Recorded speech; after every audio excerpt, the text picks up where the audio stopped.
এই এভরিওয়ান, কেমন আছো তোমরা? আশা করি তোমরা সকলে খুব ভালো আছো। আজকে তোমাদের সঙ্গে আমি একটা স্পেশাল রান্না শেয়ার করব। স্পেশাল কেন বলছি, কারণ রান্নাটা আমি করছি না, রান্নাটা করছে বরমশাই। আর যদি বসে বসে এরকম ভালো টেস্টি একটা রান্না পেয়ে যাও, তবে আর কি মানে বলারই আর কি আছে বলো। রোজ রোজ তো নিজের হাতের খাচ্ছি, একদিন যদি এরকম স্পেশাল ট্রিট পাওয়া যায় তবে তো বেশ ভালোই লাগে। তো চলো আমরা দেখে নিই ও কী রান্না করেছে, এরকম আর কীরকমভাবে করেছে। সম্পূর্ণটাই ও বানিয়েছে, আমি শুধু সামান্য কিছু হেল্প করেছিলাম। তো এখানে কিছু জিনিস দেখো সেদ্ধ করে নিয়েছিল 10 মিনিটের মতন, যেখানে গোটা গরম মশলা আছে, শুকনো লঙ্কা আছে, কাশ্মীরি শুকনো লঙ্কা আছে, আর পেঁয়াজ আর রসুন আছে। আদা কিন্তু দেয়নি। গোটা গরম মশলার মধ্যে আছে দারচিনি, এলাচ, লবঙ্গ, বড় এলাচ আর ধনে, গোটা ধনে। এগুলোকেই ও ভালো করে সেদ্ধ করেছে, সেদ্ধ করে ছেঁকে রেখে দিয়েছিল। আর সাইডে জলটাও ফেলেনি, জলটা রেখেছে। এই জলটার সাহায্যে আমরা পেস্ট করে নেব পরে মশলাগুলো ঠান্ডা হলে। আর যদি বাঁচেও জল তো আমরা গ্রেভিতে ইউজ করে নেব।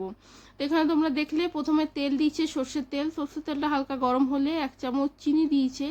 চিনিটা দেওয়ার পরে কিন্তু একদম ছোট চামচের একদম অল্প করেই গোটা ধনে ওটাকে হাতের সাহায্যে একটুখানি ক্রাশ করে দিয়ে দিয়েছে তেলের মধ্যে। তারপরেই দিয়েছে একটু হিং। ফোড়নগুলো ভালো করে হয়ে যাওয়ার পরে কিন্তু এখানে 4টে গোটা টমেটোর মাথাগুলো কেটে হালকা করে কাট লাগিয়ে তেলের উপরে দিয়ে দিচ্ছে টমেটোগুলো। আর সামান্য নুন দিয়ে দিবে, যার সাহায্যে কিন্তু টমেটোগুলো সেদ্ধও হবে ভালোভাবে। আর তোমার এই যে উপরে যে স্কিনটা, যেটা মোটা স্কিনটা থাকে, আজকাল দেখবে টমেটোর উপরে মোটা স্কিন একটা থাকে, সেই স্কিনটা কিন্তু বেরিয়ে যেতে সাহায্য করবে। তো আমাদের দেখতে দেখতে কিন্তু এখানে টমেটোটা যতক্ষণ হচ্ছে সেদ্ধ, ততক্ষণ আমি এখানে কিন্তু মশলাটা যেটা পেস্ট করেছি, মানে সেদ্ধ ছিল, সেটা কিন্তু আমি সাইডে পেস্ট করে নিয়েছিলাম। আর এখানে ভালো করে টমেটোটা এখন সেদ্ধ হয়ে গেছে। সেদ্ধ হওয়ার পরে স্কিনগুলো উঠিয়ে দিয়েছে ও ভালো করে। দিয়ে এখানে চিকেনটাকে ধুয়ে রাখা ছিল আগের থেকে। আজকে কিন্তু রেসিপিটা চিকেনের হচ্ছে, আমি হয়তো প্রথমে তোমাদের বলিনি। তো চিকেনটাকে ভালো করে এখানে ধুয়ে রাখা ছিল ভিনেগার দিয়ে আর নুন দিয়ে। সেই চিকেনটা কিন্তু ও এখানে টমেটোর মধ্যে অ্যাড করে দিচ্ছে। ভালো করে টমেটোর সঙ্গে চিকেনটাকে 2-1 মিনিটের মতন ভালোভাবে কষানোর পরে একটুখানি সময়ও ঢাকা দিয়ে রেখে দিয়েছিল, যাতে চিকেনের জলটা বেরোয় আর টমেটোরও জলটা বেরোবে। তারপরে ঢাকনা খুলে এর মধ্যে নুন হলুদ দিয়েছে পরিমাণ মতো। যখন আমরা মশলাটা সেদ্ধ করেছিলাম তখনও কিন্তু ওর মধ্যে নুন ছিল, নুন দিয়ে সেদ্ধ করা হয়েছে। তো সেটা আমাদের মাথায় রাখতে হবে। আর দিয়ে পরে এরপরে কিন্তু এর মধ্যে দিয়েছে তোমার কাশ্মীরি রেড চিলি পাউডার। সব মশলাগুলো একসঙ্গেও দিচ্ছে না, বিশেষ কিছু শুকনো মশলার ইউজ করেনি, অল্প বেসিক কিছু মশলা ইউজ করেছে। সেগুলোও কিন্তু একসঙ্গে দিচ্ছে না, স্টেপ বাই স্টেপ দিচ্ছে। তোমরা দেখবে আমরা অনেক সময় কি করি, একসঙ্গে সব মশলা দিয়ে দিই, আর সেটা টেস্ট আলাদা হয়। আর স্টেপ বাই স্টেপ একটা করে মশলা দিবে, কষবে, সেটা দেখবে টেস্ট কিন্তু আলাদা হয়। আর যথেষ্ট জল ছিল চিকেনের মধ্যে, তারপরেও কিন্তু ও সেদ্ধর যে জলটা ছিল আমাদের এক্সট্রা, সেই জলটা কিন্তু ও দিয়ে দিচ্ছে চিকেনের মধ্যে। এরপর এর মধ্যে গোলমরিচের গুঁড়ো আর ঝাল লঙ্কার গুঁড়ো অ্যাড করবে। আমি কিন্তু প্রথমে শুকনো লঙ্কা সেদ্ধ করেছিলাম, তারপরে এখানে লাল লঙ্কার গুঁড়ো দেওয়া হচ্ছে আর গোলমরিচের গুঁড়ো দেওয়া হচ্ছে। তরকারিটা কিন্তু একটু ঝালঝালি হয়েছিল, খেতে ভালো লাগছিল। কিন্তু যদি তোমরা এতটা ঝাল না খেতে চাও তো ঝালের পরিমাণ একটু কম করে দিতে পারো। তো এগুলো দেখো মশলাগুলোকে ভালো করে মিশিয়ে নিয়েছে চিকেনের সাথে। আর তারপরে কিন্তু ঢাকা দিয়ে রেখে দিয়েছে 5 মিনিটের জন্য। গ্যাস কিন্তু আমার সম্পূর্ণ বাড়ানোই আছে। ততক্ষণে আমি এখানে দই নিয়েছি, দইটা যেন ঠান্ডা না হয় সেটা মাথায় রাখবে।